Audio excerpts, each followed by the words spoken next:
हम जो प्रार्थना करते हैं, hallelujah hallelujah hallelujah hallelujah hallelujah hallelujah hallelujah, प्रार्थना में नित्य लगे रहो। प्रार्थना में नित्य लगे रहो, ये मसीही जीवन का स्वभाव है। एक यहूदी दिन में 3 बार प्रार्थना करता है। दानियल की पुस्तक में पढ़ते ना, यरूशलेम की ओर खिड़की की तरफ मुंह करके मंदिर की ओर हैकल की तरफ झुकता है और दिन में 3 बार वो प्रार्थना करता है। कोई फर्क नहीं पड़ता चाहे राजा ने आज्ञा दिया है कि शेरों के आगे फेंक देंगे जो प्रार्थना करेगा, नहीं, मैं 3 बार दिन में प्रार्थना करना है।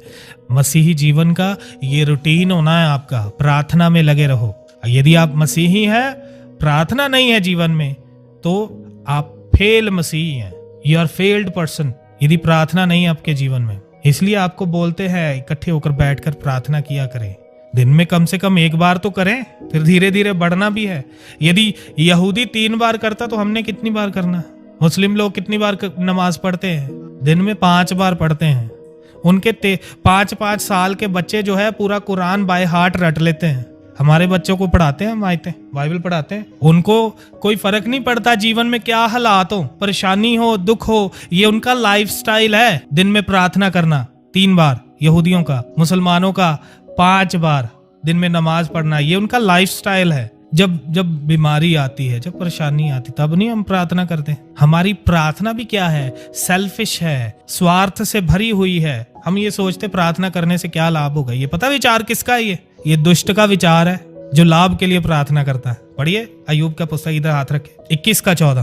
तो भी वे परमेश्वर से कहते हैं, हाँ, हमसे दूर हो। परमेश्वर से कहते हैं हमसे दूर हो, तेरी गति जानने की हमको इच्छा नहीं रहती। हाँ, तेरे रास्ते जानने की हमें क्या नहीं, इच्छा नहीं है। सर्वशक्तिमान क्या है कि हम उसकी सेवा करें? हाँ, सर्वशक्तिमान क्या है जो हम उसकी सेवा करें। यदि हम उससे विनती भी करें, यदि हम उससे विनती भी करें, दुआ प्रार्थना भी करें, तो हमें क्या लाभ होगा? हाँ, पहले ये बताओ लाभ क्या होगा। ये किसका विचार है? ये दुष्ट का विचार है। दुष्ट ऐसे करता है जो जरूरत के लिए प्रार्थना करता है। आपने जरूरतों के लिए प्रार्थना नहीं करनी है, आपने प्रार्थना इसलिए करनी है क्योंकि आपका परमेश्वर बोलता है, क्योंकि आपका परमेश्वर संबंध बनाता है, वो रिश्ता रखता है, संगति करता है, बात करना चाहता है। हम आराधना कर रहे थे तो मैं बोल रहा था प्रभु का अनंत काल का योजना ही यही है। क्या प्लान है परमेश्वर का? क्यों बनाई धरती, क्यों मनुष्य बनाया? संगति के लिए। उत्पत्ति से शुरू हो जाता है, प्रकाशित वाक्य तक पूरा बाइबल पढ़ लीजिए। एक ही उद्देश्य है, परमेश्वर अपने लोगों के बीच में रहना चाहता है। उसका नाम इमैनुअल है। क्या मतलब है इसका? परमेश्वर का डेरा मनुष्यों के बीच में। उत्पत्ति 1-2 अध्याय में अदन बाग में दिन के ठंडे समय में आता था वो आदम से संगति करने। उसके बाद हनोक के साथ साथ चलता था वो। फिर उसके बाद अब्राहम को चुना, अब्राहम के पास आता था वो बातें करने। कहता क्या जो मैं करने वाला हूं मैं अब्राहम से छुपा दूं? अवश्य नहीं, उससे बातें करने आता था, अपने प्लान्स उसको प्रकट करने आता था, फेलोशिप करने आता था अब्राहम के पास, और आता रहता था। जब इसहाक के लिए भविष्यवाणी दिया तो क्या कहता अगले वर्ष जब मैं आऊंगा। निर्गमन आपने पढ़ा 25:8 में कहता है एक पवित्र स्थान मेरे लिए तैयार करो ताकि मैं उनके मध्य में डेरा करूं, और उनके साथ साथ चलता है, आगे आगे चलता है।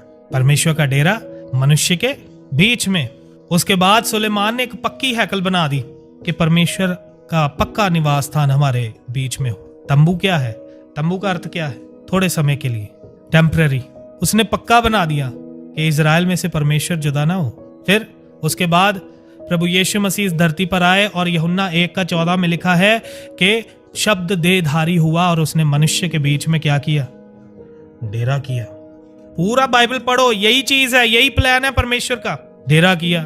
फिर उसके बाद वो चला गया, अपना रूह भेजा। क्या करने के लिए? कहता वो तुम में बसा करेगा। बसता है पवित्र आत्मा। यही प्लान है परमेश्वर का। पवित्र आत्मा के रूप में कलीसिया के मध्य में बसता है वो। फिर प्रकाशित वाक्य जब सब खत्म हो जाएगा, धरती खत्म हो जाएगी, आकाश खत्म हो जाएगा, फिर नई धरती बनाएगा। नई धरती पर यरूशलेम, नया यरूशलेम स्वर्ग से उतरा है। वो नया यरूशलेम दुल्हन है, कलीसिया है, कलीसिया के लोग हैं। और बाइबल बताती प्रकाशित वाक्य 21 अध्याय में कि परमेश्वर का डेरा मनुष्य के बीच में। यही है प्लान परमेश्वर का। अनंत काल तक फिर परमेश्वर अपने लोगों के बीच में रहा करेगा। हालेलुया। उनसे बातें किया करेगा, हमेशा का जीवन आनंद से भरा हुआ। यही प्लान है। और हमसे प्रार्थना नहीं होती, हमें परमेश्वर की संगति अच्छी ही नहीं लगती। हम स्वार्थी ये कहते हैं, प्रार्थना करने से लाभ क्या होगा पहले ये बताओ। मसीही जीवन का लाइफस्टाइल है प्रेयर। बाइबल बताती है जब प्रेरितों ने प्रचार किया तो लगभग 3000 मनुष्य ने वचन को ग्रहण किया। वचन ग्रहण किए हुओं को उन्होंने बपतिस्मा दिया और उसके बाद उन्होंने क्या किया, 4 चीजें की। उधर प्रेरितों से शिक्षा पाई नहीं लिखा, उधर लिखा प्रेरितों की शिक्षा पाई। The doctrine of the apostles, प्रेरितों की शिक्षा पाई। फिर और क्या किया, पूरा 4 चीजें, वचन सीखा, संगति रखी, रोटी तोड़ी और प्रार्थना करने में क्या रहे, मगन रहे। मगन कब होंगे हम, प्रार्थना में मगन कब होंगे? हम जो प्रार्थना करते हैं hallelujah hallelujah hallelujah hallelujah hallelujah hallelujah hallelujah, मगन नहीं होते आप। हालेलुया हालेलुया हालेलुया, इसको मगन होना नहीं कहते हैं। लाइफस्टाइल है प्रार्थना मसीही जीवन का। हमने प्रेयर के लिए अपने आप को देना है।